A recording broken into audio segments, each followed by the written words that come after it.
guys, today I'm doing an EDC update for the month of August. I know I said I wasn't going to do one, or I was going to do one every other month, but I decided there was actually quite a bit of change up that I decided to do one in August as well as September.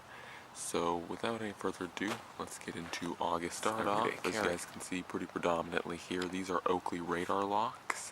These are just the usual ones I run, and once again when it's sunny and not raining, I do run Oakley radar locks. They are white and gunmetal gray, and I really love these. I've had them for quite a few years. They have been really tough. I really love this design from Oakley where it's a single lens. I looked at a lot of other Oakleys before buying the radar locks, and I really do love the radar / one radar continuous lens is really awesome. So overall, I have really loved these glasses. They work really well. There are tons of different lenses for them. I'm just of course running the standard, just normal dark or black. We get into this big thing here. I am carrying the Maxpedition Jumbo VersaPack whenever I'm out and about. This is just how I have it configured. This is not how I have it fully set up, just because it changes so much that there's not one real continuous thing, and I kind of threw in some of the EDC just as kind of like placeholders. But to start off, there is the Nalgene here, customized strap. You guys have been really loving this video. But this customized Nalgene in here, as you can see, I have lots of military patches on there, which is also really awesome. I have also customized most of the zipper pulls on this jumbo pack, as you guys can see hopefully, and down here. But anyways, to get into it.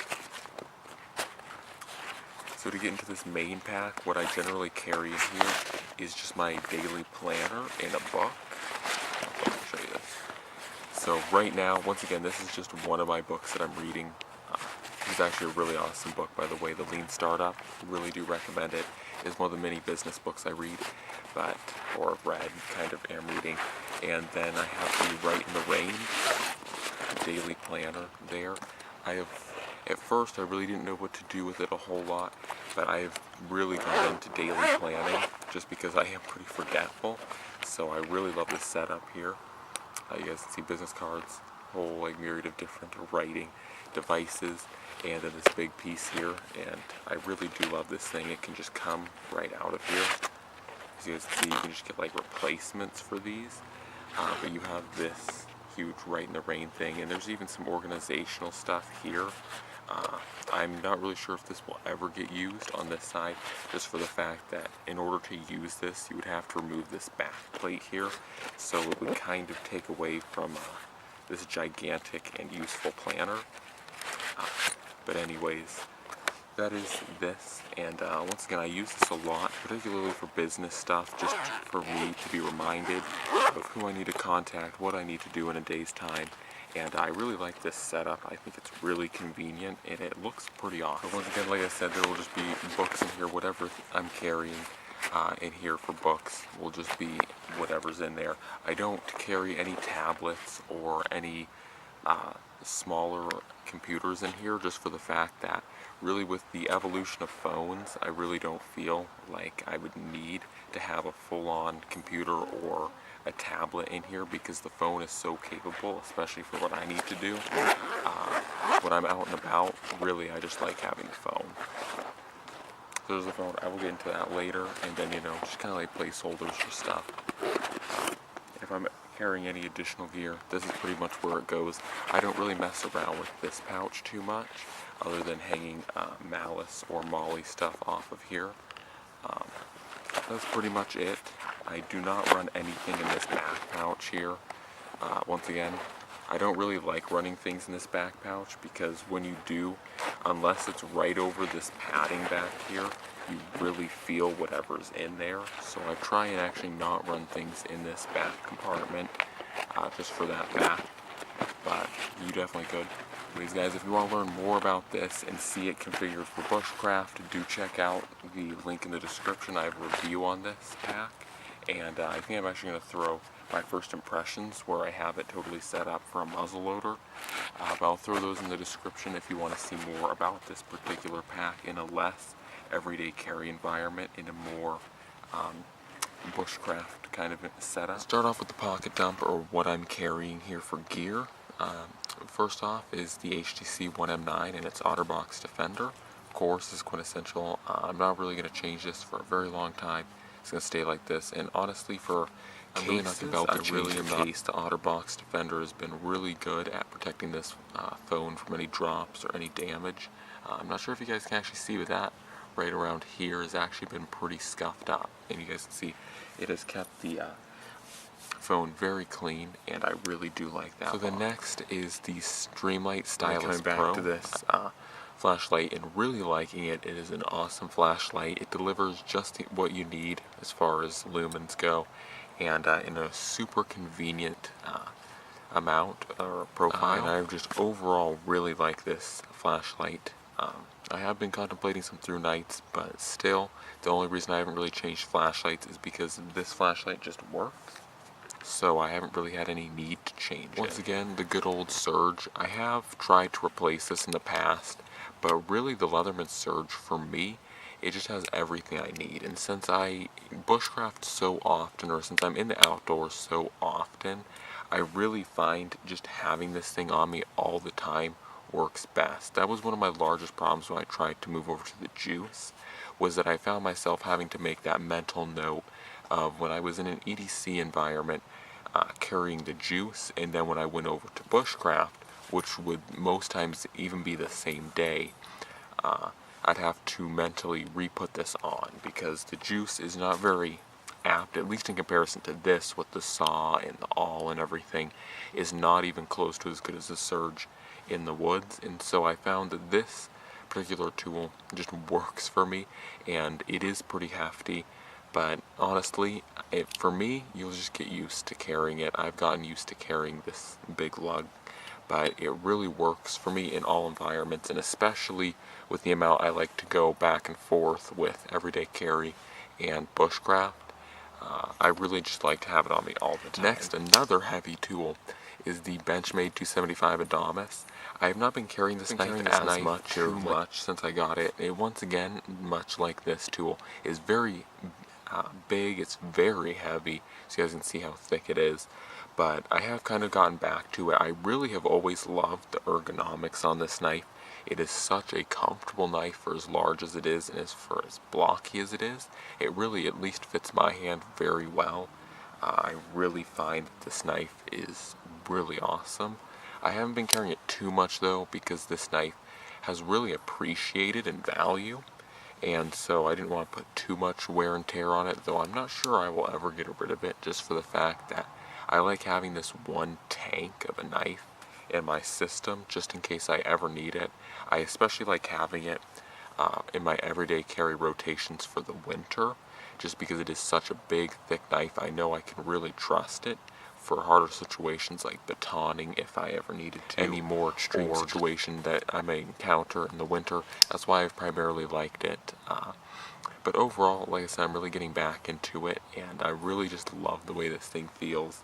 Has such a nice cut right here. It's a lot actually like the Bravo from Bark River Knives. Although it's a little less obtrusive than the Bravo, it just feels great. Put your thumb along this kind of ridge here, it just feels awesome, and then you can choke back.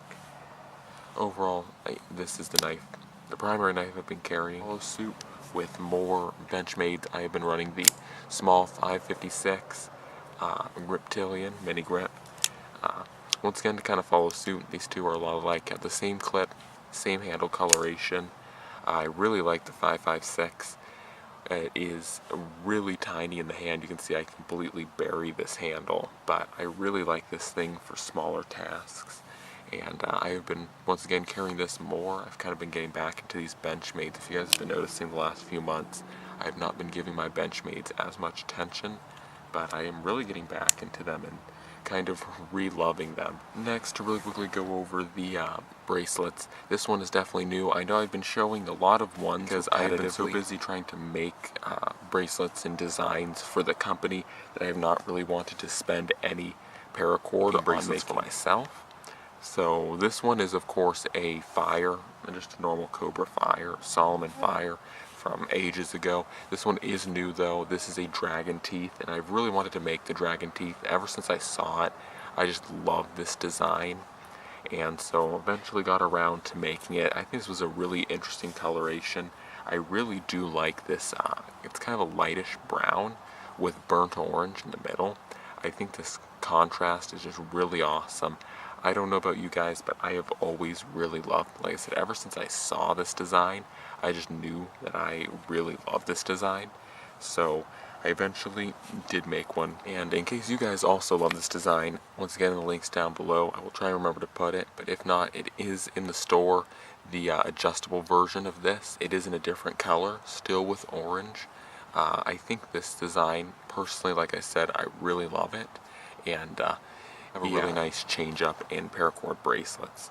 Other than that, to go over some more usuals, of course, the classic SD by Victorinox, and the Zippo, just the regular street, just normal Zippo. And I use this one for making paracord bracelets, or finishing them rather. And I generally keep this one around because this is my beater. This is what sits in the pocket and gets all scratched up and mashed up. I do have other ones, I've shown them before, but I like this one, and this is the one that I actually carry. All the others I have don't really see much carry, just because they have, special coatings and things about them that could get damaged if they were carried and beat up as hard as this one does. It's really hard to see how scratched up this one is on camera, but it is really beat up, and I continue to beat it up. So other than that, of course, the Bark River Knives Bushcrafter. As I kind of mentioned, I'm rotating between Bushcraft and just EDC a lot, and this is really one of my favorite knives for doing a rotation like that, where you're rotating in and out of Bushcraft plus, or any outdoor thing like survival, or just being in the woods, going back to everyday life. This knife is pretty lightweight. This is not the ultralight version, in case anyone's wondering. I really do dislike the ultralight version. It's too light for me. I do like having a little bit of bulk. But this is the good old Bushcrafter that I've always had. Once again, I'm not a huge fan of Bark River knives. I just think they've knocked this knife out of the ballpark, and it's unfortunately too good for me to not use. I just use it way too frequently, and I've almost kind of become dependent on this knife as far as tasks that I just do. So yeah, that may not be good, but this knife has been one of my favorites by far, so no surprise it shows up. Lastly, the same old wallet by Columbia. I really do like this wallet. Once again, I think I noted this, it's kind of hard to carry cash in this wallet, but I generally don't carry a lot of bills in it anyways, so this wallet has been very good for me.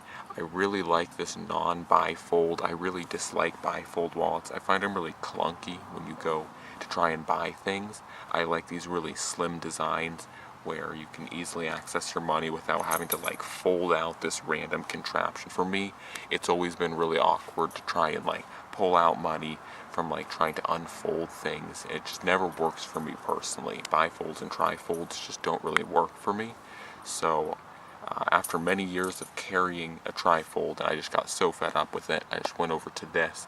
I really like this Columbia one, and I like the fact that Columbia actually makes these out of real leather. I can really appreciate real leather in the everyday carry. These wallets look awesome with age. They get a really nice patina from carrying, and I do throw some Obanoffs on here, and that makes it look really awesome and really nice. Kind of adds to that patina, as you guys can see. I think this wallet has already a very good looking patina on it. So anyways guys, that is the carry for August, and hopefully you guys have liked that. It's been a little bit longer of a video, but it is a little bit more of a comprehensive carry. Do expect one in September. Once again, more hunting oriented, which you actually may see a lot more of the similar knives here, such as this will definitely be staying for hunting. This is such a good knife for hunting. Speaking of September, the first few days, you guys probably will not see any EDCs, or many videos for that matter, so I'm hopefully going to try and do some hunting in the very early week, or the first week of September, but I have no idea yet. Guys, that has been the carry, and don't forget to comment, like, share, and subscribe, and I'm out.